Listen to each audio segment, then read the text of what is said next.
Tendo um mínimo de chance, a vida parece algo praticamente inevitável.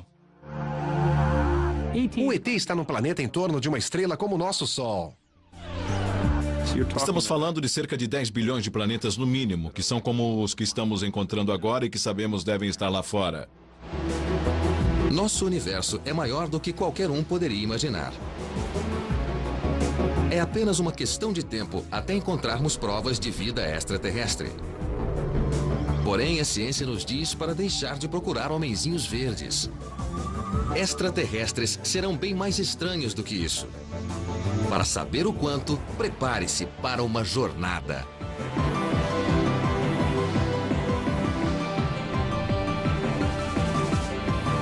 Safari Cósmico.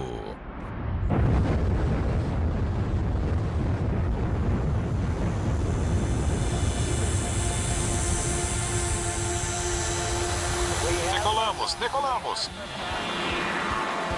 Os astronautas da Apollo foram os primeiros humanos a explorar um mundo extraterrestre. Mas não encontraram vida alguma na Lua.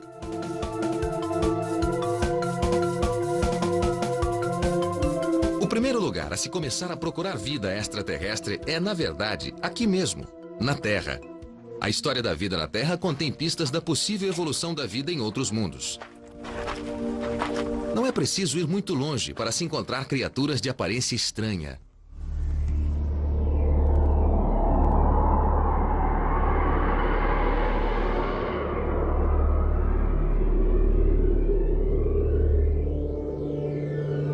Os profundos recessos de um sapato esportivo talvez não sejam um lugar muito aprazível para se viver. Porém, criaturas vivas são incrivelmente resistentes. Tudo o que é necessário para sobreviver é água e energia. Para os minúsculos ácaros no interior, a transpiração humana é uma fonte eterna. E os minúsculos flocos de pele em decomposição provêm alimento para a energia.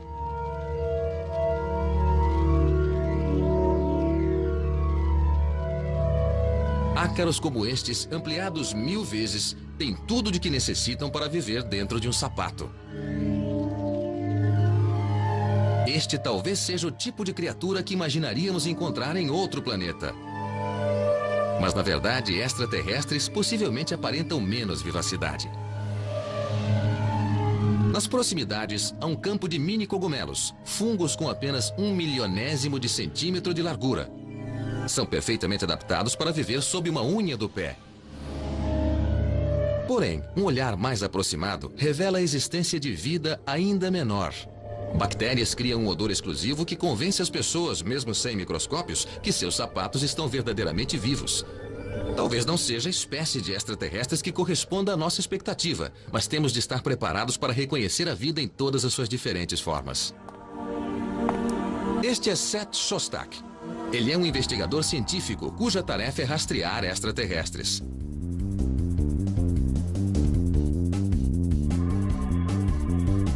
Para Shostak, o mundo natural está repleto de pistas que podem nos ajudar a imaginar como devem ser os extraterrestres.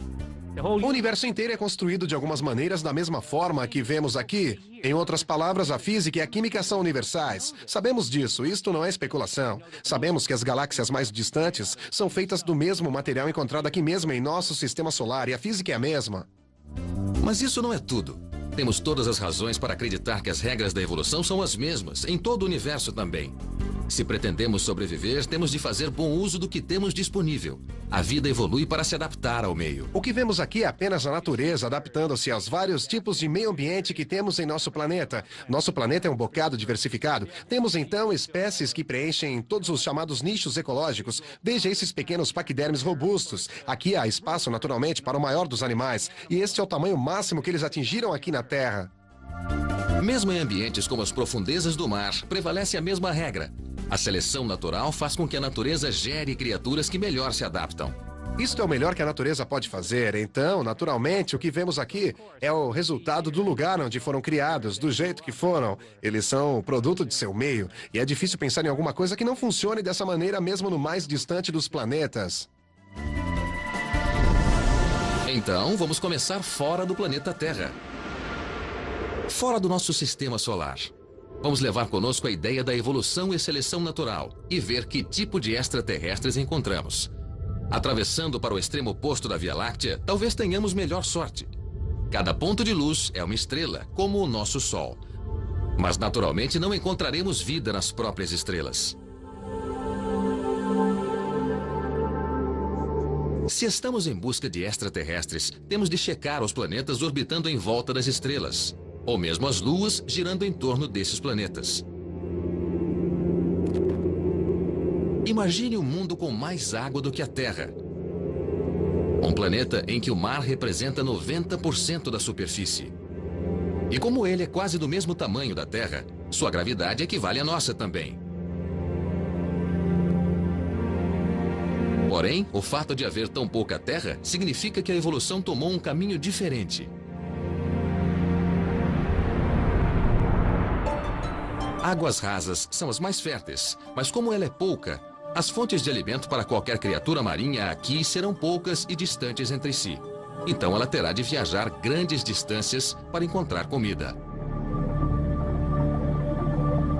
Esta é uma versão extraterrestre de um tubarão. Sua necessidade de atravessar milhares de quilômetros entre refeições fez com que evoluísse de forma diferente.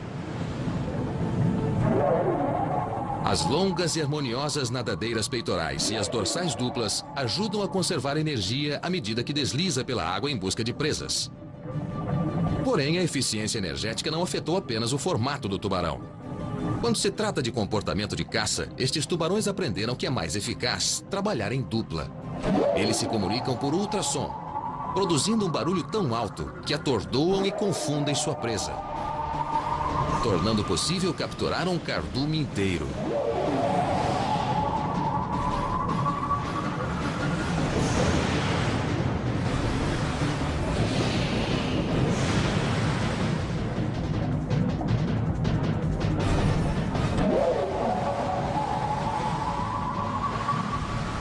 Uma enorme gama de adaptações tornou possível a estes tubarões extraterrestres sobreviver em seu inóspito ambiente.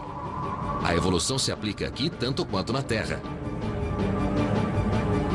A ciência nos permite criar uma imagem realista de vida extraterrestre. Oh, eles pousaram! Oh, meu Deus, quem é? A Rússia? Não, os marcianos!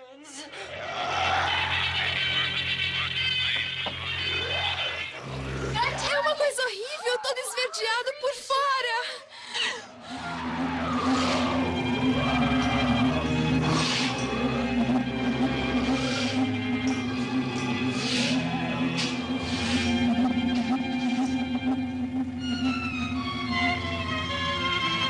Seth Shostak é um grande fã de filmes de monstros extraterrestres. Mas o que o atrai não é o seu realismo grotesco.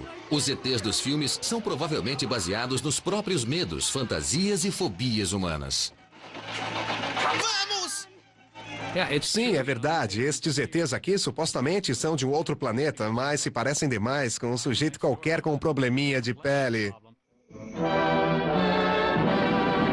Shostak não consegue entender por que extraterrestres iriam querer vir à Terra e procriar com seres humanos. Sempre acho estranho essa coisa de extraterrestres virem aqui e levarem nossas mulheres para fazer experiências de reprodução, que obviamente não irão dar certo. Sabe, eu posso até adotar um orangotango local que é muito próximo do homem. Afinal, eu creio que compartilhamos com eles mais de 99% do nosso código genético. E, no entanto, experiências de reprodução com eles não funcionariam e provavelmente perturbariam os orangotangos também. Então, eu acho que tudo isso não passa de profundos temores estabelecidos ao longo da história humana. Não posso conceber a ideia de que alguém invadiria sorrateiramente nosso quarto e nos levaria para fazer experiências que a mamãe não aprovaria. Mas não é apenas o que os extraterrestres fazem nos filmes que parece improvável. Até suas formas parecem erradas para um caçador científico de extraterrestres. Veja todos esses pedaços se soltando desse sujeito. Aqui também, se houvesse algum predador no passado que resolvesse um dia transformar esses sujeitos em ração, teria sido muito fácil. Bastaria pegar os pedaços e colocar numa fatia de pão ou coisa parecida. Isso é muito pouco provável. Não vemos muitas criaturas nesse planeta com pedaços soltos, dependurados, porque seria a primeira coisa que um predador apanharia e provavelmente tentaria comer. Hollywood nos vendeu o peixe do humanoide espacial. Porém, os cientistas sabem que humanos com 2 braços e 2 pernas evoluíram desta maneira por causa do meio ambiente. Então, quais as chances de um planeta distante desenvolver o mesmo tipo de criatura? Jack Cohen é um biólogo que estuda a reprodução.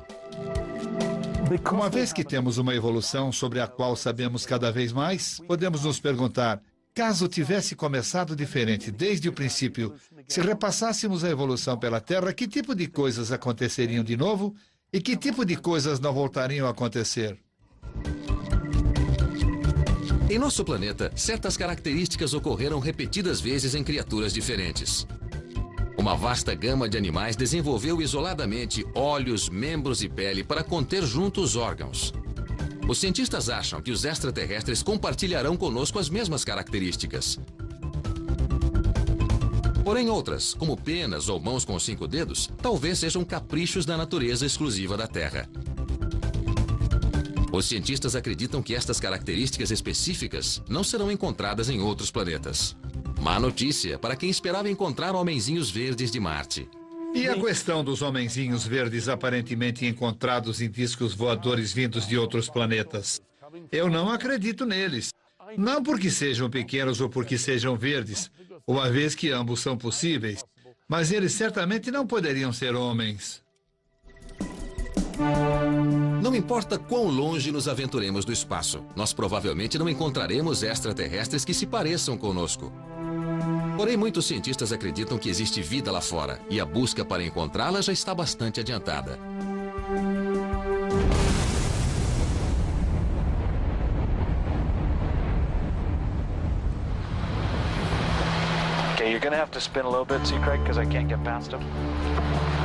Desde que a era espacial teve início, a tecnologia nos permitiu explorar regiões cada vez mais distantes. A nova tecnologia talvez torne possível o envio de muita gente ao espaço. A próxima geração de ônibus espaciais, de codinome X-33, talvez torne os safaris cósmicos uma realidade.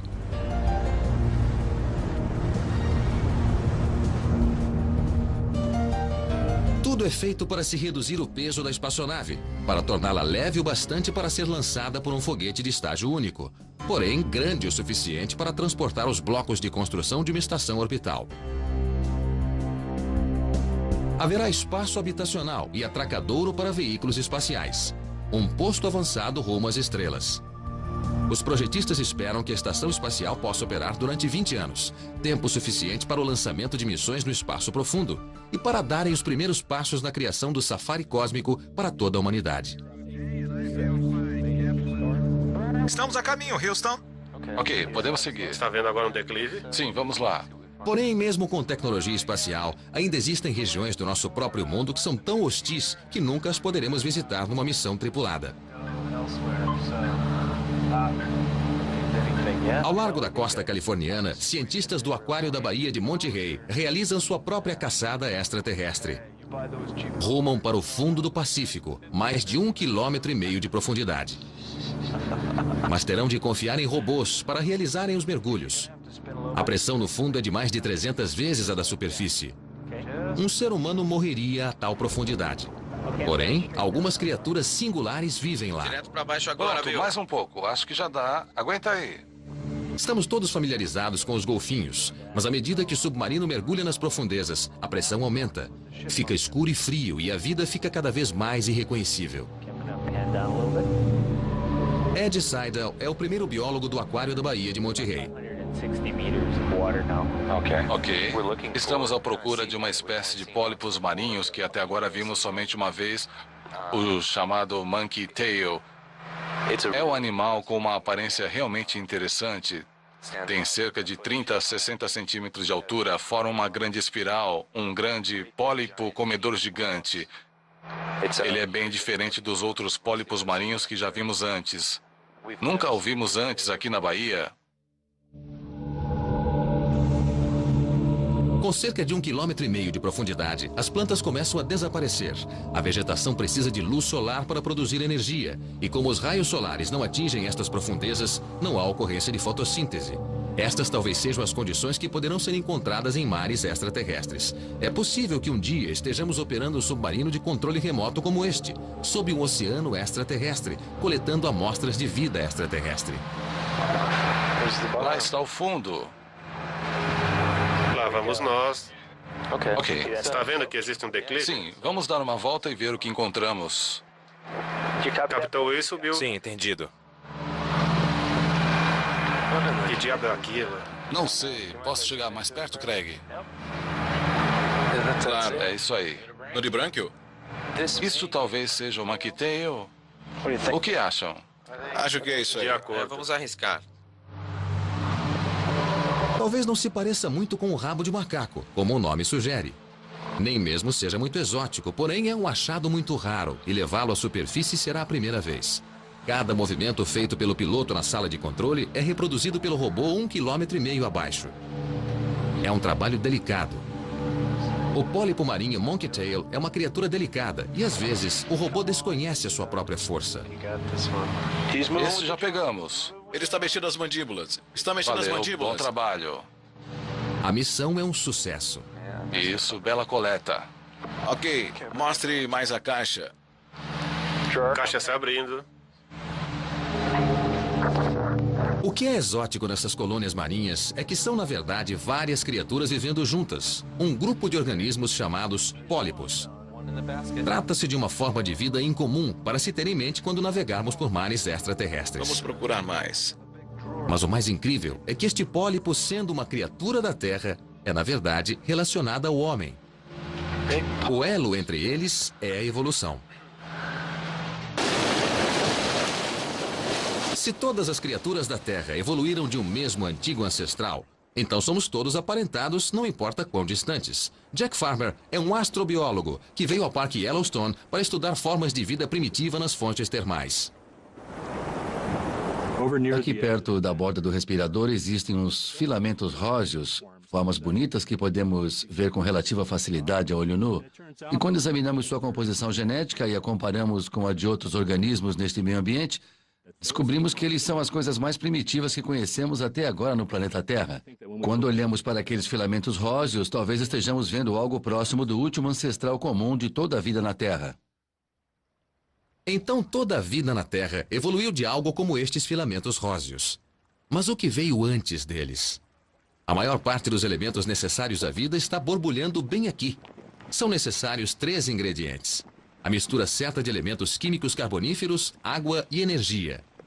Yellowstone os possui todos. Na época em que a vida surgiu em nosso planeta, o meio ambiente era completamente diferente do que é hoje. Era muito mais quente.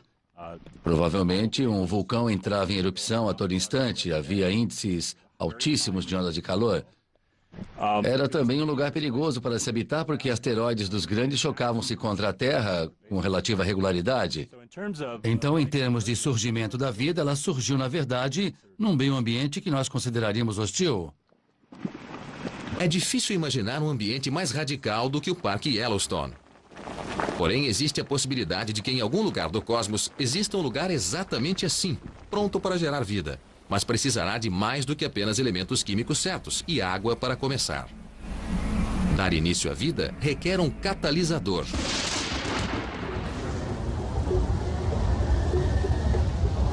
Energia. Teria de vir dos raios ou dos vulcões. Porém, uma vez acrescentado este último componente à mistura e o bolo cozinhar por alguns milhões de anos, ele teria o poder de transformar formas de vida unicelular em seres complexos.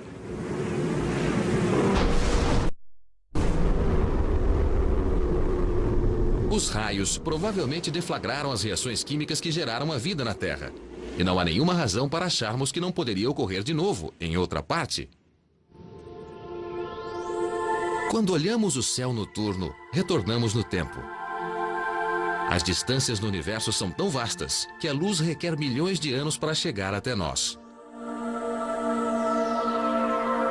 Mas se apenas pudéssemos olhar mais de perto, talvez víssemos isto. Um mundo onde a vida está nascendo. Este planeta está sob um bombardeio contínuo de tempestades elétricas e constantes raios, criando enormes depósitos de eletricidade estática. Esta talvez fosse a imagem do nosso momento de criação, há muito tempo. Ao estimar quantos outros mundos podem ter desenvolvido vida, os astrônomos primeiro desvendam as origens dos planetas. Planetas e luas se formam quando sua estrela começa a brilhar. E as estrelas estão condicionadas a um ciclo de nascimento, morte e renascimento. Em nossa própria galáxia, existe uma nebulosa, um viveiro de estrelas onde a poeira e as cinzas de antigas estrelas que explodiram vêm juntar-se para renascer. Os astrônomos chamam esse lugar os pilares da criação. O nosso sistema solar inteiro caberia na pontinha de um dos dedos. Na verdade, nosso sistema solar deve ter começado num lugar como esse, porque o nosso Sol é uma estrela de segunda ou terceira geração. Tudo, nossa Terra, mesmo nossos corpos, foram moldados aqui. Somos todos feitos de poeira estelar.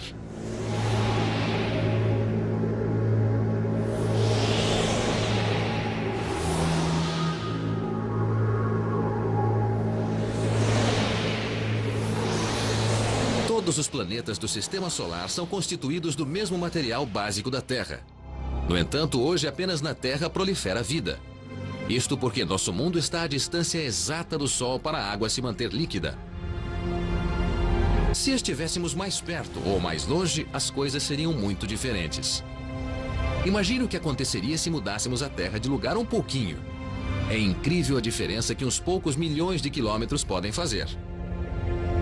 Empurre-a em direção ao Sol e logo temos um verão interminável. Toda a água evapora-se, formando uma gigantesca nuvem em torno da Terra. As pessoas morrem de sede. Quando a cobertura da nuvem se completa, o planeta inteiro fica envolto em escuridão. Depois de passar por Vênus, o planeta começará realmente a esquentar. Quando as nuvens evaporam, a Terra torna-se um deserto. Nada é poupado. Tudo está morto.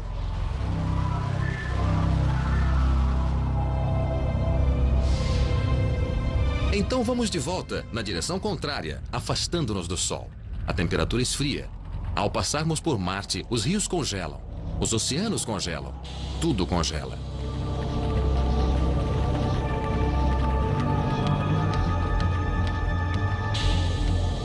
Mais uma vez, tudo está morto.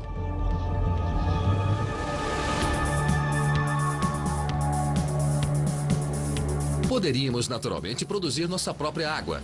Marte talvez seja frio demais para a vida prosperar. Porém, permanece tentador por ser o primeiro planeta extraterrestre que os humanos talvez venham a colonizar. Alguns já enxergam o planeta vermelho como a próxima parada do nosso safari cósmico. Marte poderá ser a nova fronteira. No início, a vida seria dura.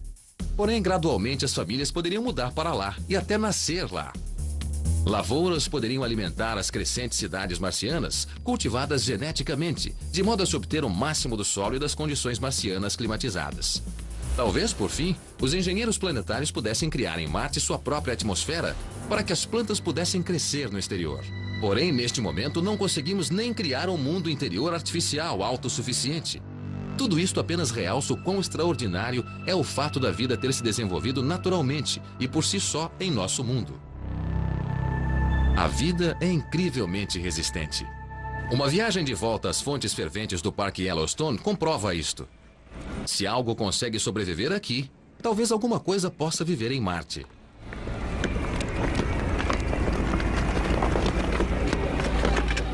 É tarefa de Jack Farmer procurar por vida que floresça em temperaturas extremas e reportar à NASA.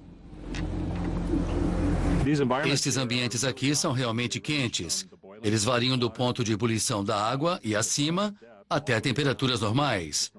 Então, de um modo mais amplo e particularmente na extremidade onde as temperaturas são mais quentes, descobrimos que há abundância de vida. Podemos ver estes matizes de laranja e amarelo aqui. São bactérias que, nesse caso, suportam temperaturas próximas dos 75 graus Celsius, realizando a fotossíntese, fazendo todas as coisas normais que se espera que uma planta faça. Mas aqui temos bactérias fazendo o mesmo a temperaturas altíssimas. Podemos encontrar alguns desses mesmos organismos no nosso sistema doméstico de calefação. É muito fácil para Jack Farmer colher amostras aqui no Parque Yellowstone.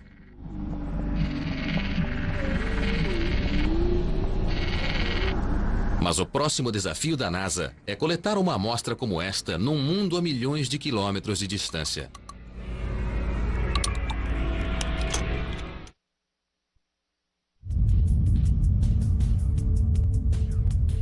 Evidências de antigos leitos sugerem que rios e correntes fluíram outrora em Marte.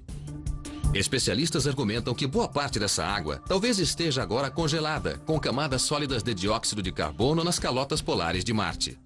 A NASA espera desvendar um dos maiores mistérios de Marte. O que aconteceu com toda a água? Uma missão não tripulada está prevista para 2004. Ela inclui esta máquina, um rover, que será enviado para analisar as rochas e as areias marcianas em busca de sinais de vida.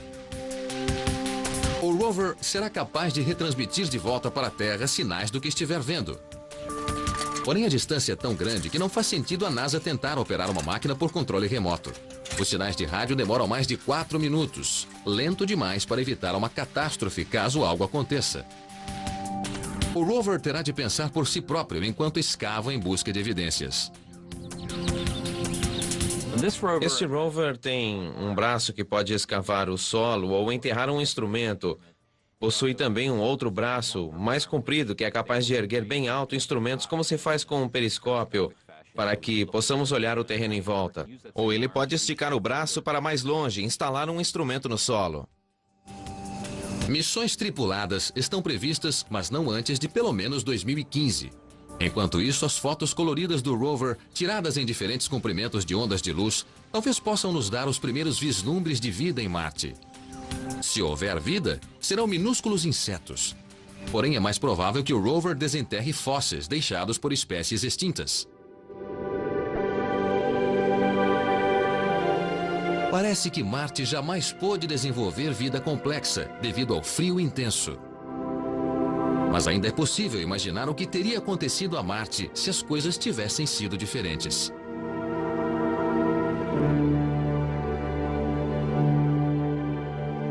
Suponhamos que houvesse um planeta como Marte, porém com uma atmosfera e alguma água, como a Terra.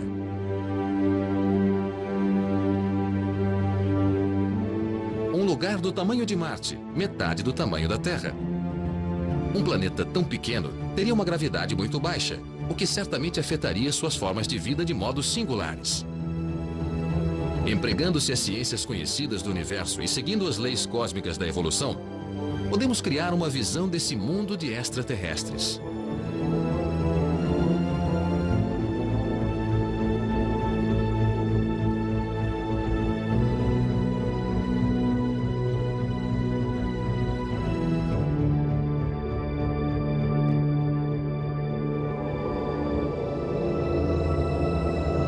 Em termos cósmicos, este é um planeta jovem. A vida se desenvolve há apenas 1 bilhão de anos e talvez não tenha muito mais tempo de sobrevivência. Embora a mistura de gases que forma a atmosfera esteja estabilizada no momento, o planeta é muito pequeno para segurar sua atmosfera e o gás, aos poucos, irá embora, sufocando seus habitantes.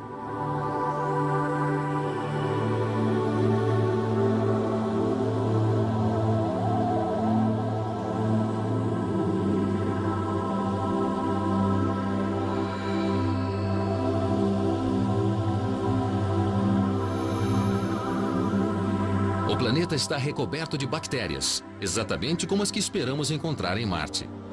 As bactérias geram enormes quantidades de metano, que é liberado no ar e flutua para o alto, mantendo a frágil atmosfera.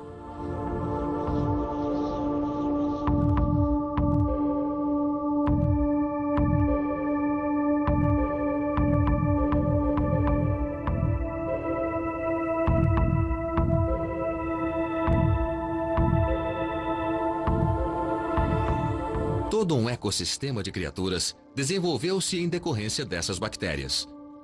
Existem algas, sedimentos vegetais que se alimentam das bactérias. Existem plantas que comem as algas, animais que comem as plantas. Porém, o mais curioso de tudo, um monstro híbrido, meio planta, meio inseto, inteiramente extraterrestre. O Davotril.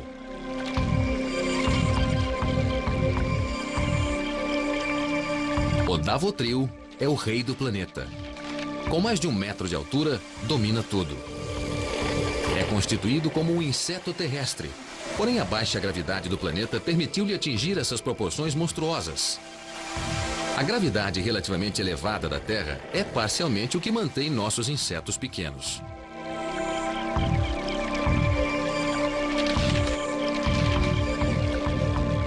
Os Davotril obtêm sua energia alimentando-se da vida vegetal.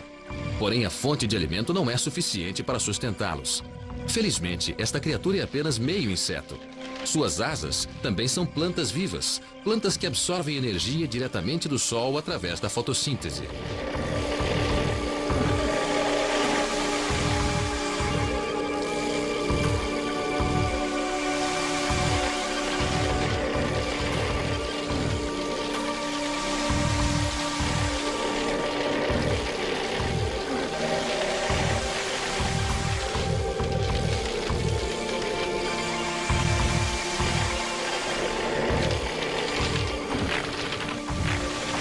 Tendo havido tempo para a evolução se manifestar, teria sido possível que uma criatura híbrida como esta tivesse existido em Marte?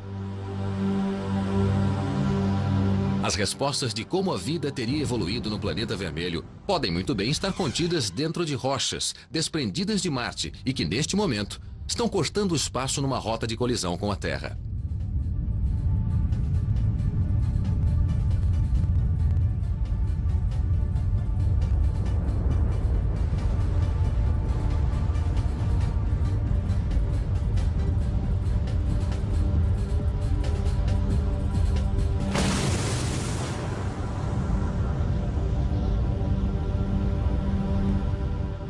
Este é um dos famosíssimos meteoritos marcianos, agora chamado Alan Hills 84001. Ganhou manchetes. Rocha número 84001. Certamente deve ser um dos mais incríveis insights do nosso universo que a ciência já desvendou. A prova da vida em Marte. Vida em Marte. Vida em Marte. Esta foi coletada na Antártida em 1984 e há poucos anos uma equipe de cientistas da NASA encontrou pequenas formas do tipo larvas que julgaram ser remanescentes de seres vivos, agora fossilizados. Mas a comemoração teve curta duração. Acabou que os fósseis eram apenas depósitos minerais que pareciam larvas. Mas isto não significa que não haja vida em Marte. Podemos apenas estar olhando para o pedaço de rocha errado. Talvez os marcianos vivam em outra parte do planeta. Um lugar que ainda não enviou meteoritos para a Terra. A busca por um segmento de vida extraterrestre continua. Lori Lashen é uma cientista cosmoquímica que está tentando descobrir o que procurar no próximo pedaço de rocha que viermos a ter em nossas mãos. Seja um meteorito ou uma amostra coletada diretamente. Eu acho que o meteorito marciano nos ensinou muito sobre as formas de se procurar por vida em materiais extraterrestres. Ele realmente nos mostrou quão pouco sabemos sobre o que de fato é uma indicação de atividade biológica, o que é realmente um sinal inequívoco de vida.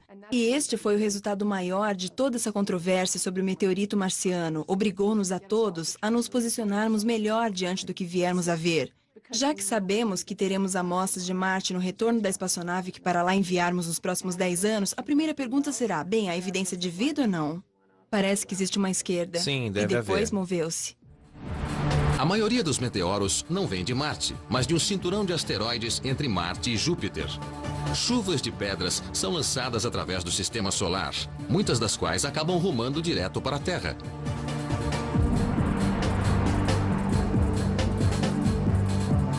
Outra fonte de cascalho espacial são os cometas. Os cometas são vastas bolas de neve suja cortando o espaço. Eles deixam atrás de si um rastro de gelo e poeira, arrancados de sua superfície pela irradiação solar.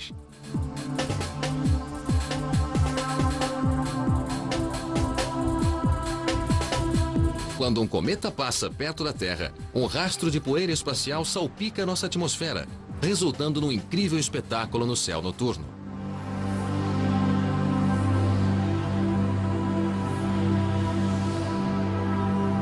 Os pequenos meteoros que se apagam antes de alcançar a Terra não deixam nada para os químicos estudarem. Porém, ocasionalmente, um meteoro cai antes de acabar sua combustão. O impacto pode ser violento.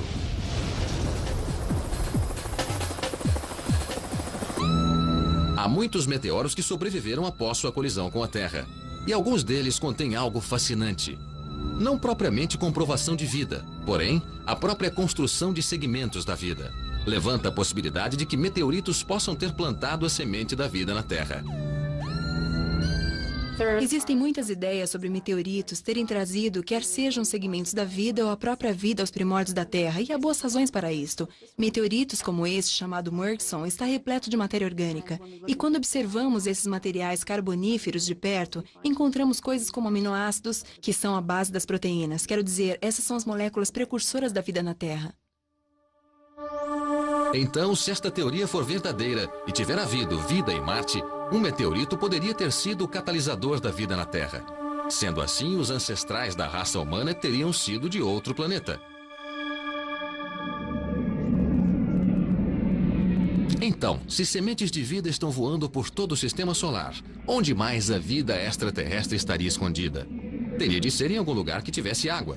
E o lugar mais provável para se procurar não é um planeta, mas uma lua. Na verdade, há uma lua em particular que a NASA já está se preparando para explorar. Uma que pode estar proliferando vida extraterrestre, submarina.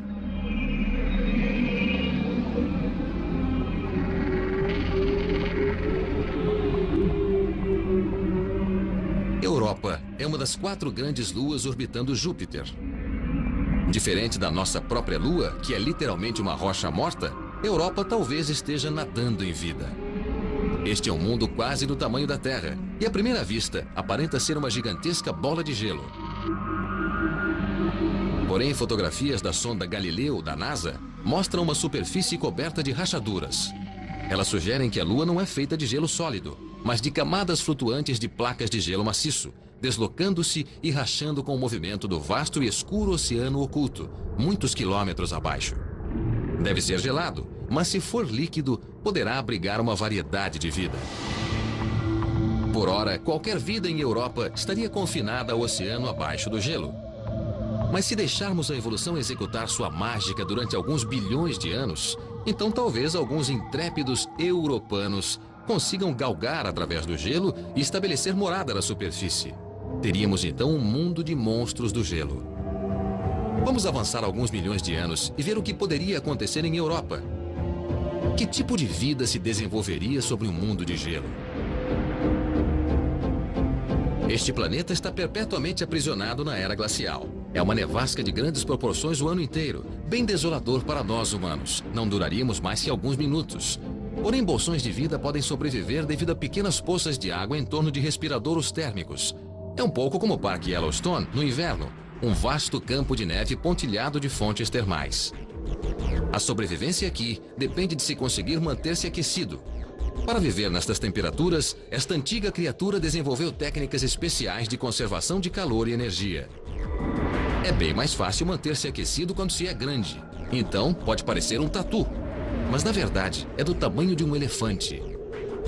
A placa sobre suas costas não é uma armadura, mas um estofamento acolchoado feito de matéria de fibra celulosa, para manter o sangue aquecido durante esta constante nevasca. Contém um anticongelante em seu sangue e um metabolismo extremamente lento. E 6 pernas, para dar-lhe melhor desenvoltura sobre a neve. Este planeta pode parecer inóspito e deserto, mas nenhum animal pode viver isolado. Existe toda uma cadeia de animais e plantas comendo e sendo comidos. Este gigante de gelo desenvolveu um método engenhoso de apanhar peixes. Precisa ser grande para sobreviver no gelo, mas ao mesmo tempo é grande demais para nadar nas lagoas em meio ao gelo. Poderia entrar nela, mas não conseguiria sair com suas garras para uma superfície escorregadia. Porém, há meios mais fáceis de pescar do que esse. Ele desenvolveu um arpão embutido.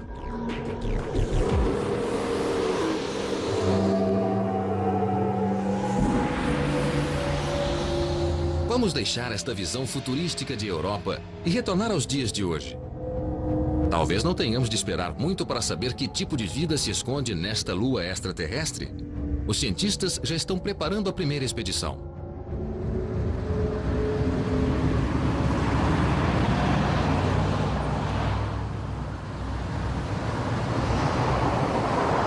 Frank Carsey lidera uma equipe da NASA que está tentando equacionar como viajar os 560 milhões de quilômetros até a Europa, derreter 13 quilômetros de gelo e então começar a procurar por vida. Bem, algumas coisas são fáceis de falar e extremamente difíceis de fazer. É fácil dizer que iremos derreter o revestimento de gelo de Europa com algum tipo de sonda térmica energizada por algum tipo de gerador radiotérmico, como os usados por outras espaçonaves, e que esse processo nos daria acesso ao oceano. Nós realmente não sabemos como fazer isto, mas isto é o que podemos chamar de uma tarefa de engenharia prática. Uma vez alcançado o oceano, temos então de detectar vida. Detectar vida não é algo simples.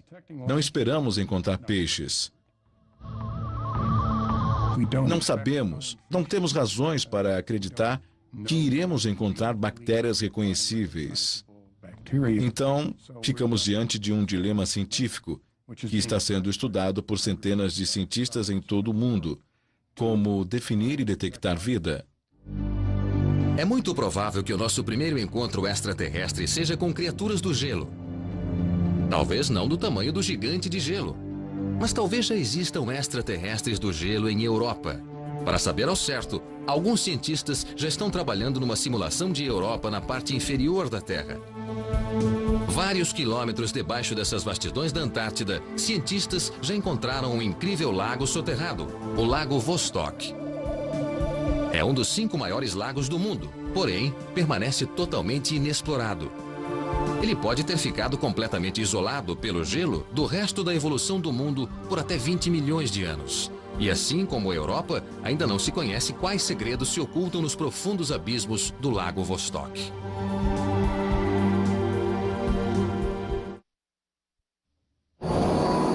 Cientistas já perfuraram 1,5 km no Lago Vostok e vão retornando no tempo conforme penetram mais fundo. Já encontraram micróbios congelados no estado de animação suspensa, a mais de 1 quilômetro sob o gelo. Isso lhes dá grandes esperanças de encontrar vida no lago. Se conseguirmos desenvolver a técnica necessária para determinar se existe presença de vida no Lago Vostok, essas tecnologias irão igualmente se aplicar à Europa.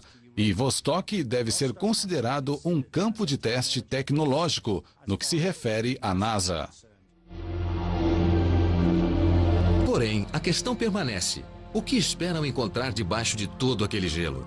Na melhor das hipóteses, as condições seriam adequadas, de modo a permitir a existência de organismos mais complexos, animais multicelulares, animais muito pequenos, talvez com apenas alguns milímetros de comprimento, mas mesmo assim, animais relativamente complexos podem existir no Lago Vostok. Quando raios laser ultravioleta são disparados contra amostras de gelo, provocam a fluorescência de qualquer criatura viva aprisionada em seu interior. E embora isto seja bem fácil de se fazer na comodidade de um laboratório terrestre, levará algum tempo para descobrirem como realizar a mesma coisa muitos quilômetros abaixo do gelo, ou numa lua na orla do sistema solar. Uma vez aprovadas estas técnicas na Antártida, a próxima difícil tarefa para a equipe da NASA é miniaturizar a tecnologia para que toda ela caiba dentro de uma pequena sonda peso-pena. Isto é um protótipo do tipo de sonda que talvez consiga abrir caminho derretendo a crosta de gelo de Europa. E estará repleta de sensores para ter todas as chances de encontrar vida. Mas isto não é um sistema comum de câmeras. A ponta da sonda contém uma sofisticada haste óptica, feita de milhões de fibras ópticas prensadas juntas, formando um resistente dispositivo sensível de imagens. Fotos nítidas são uma coisa, mas Frank Carsey ainda está buscando uma solução ao problema maior: como evitar contaminar o oceano de Europa com a vida da Terra. Um minúsculo micróbio da Terra ou um fragmento de DNA preso à sonda poderia acabar com as chances de se descobrir um extraterrestre, sem mencionar o estrago ao ecossistema de um outro mundo. Essa é uma possibilidade muito desafiadora. Neste momento, com a tecnologia de hoje, não sabemos como fazer isto. Não sabemos como levar algo com essas dimensões e garantir que não contenha micróbios, esporos, nenhuma matéria genética. Não sabemos como fazer isto. Não sabemos como realizar nenhuma destas 3 coisas. Não podemos garantir que essa sonda esteja estéril e limpa. Então, temos um longo caminho até desenvolver esta possibilidade. Não considero impossível, mas é algo que requer tempo e esforço.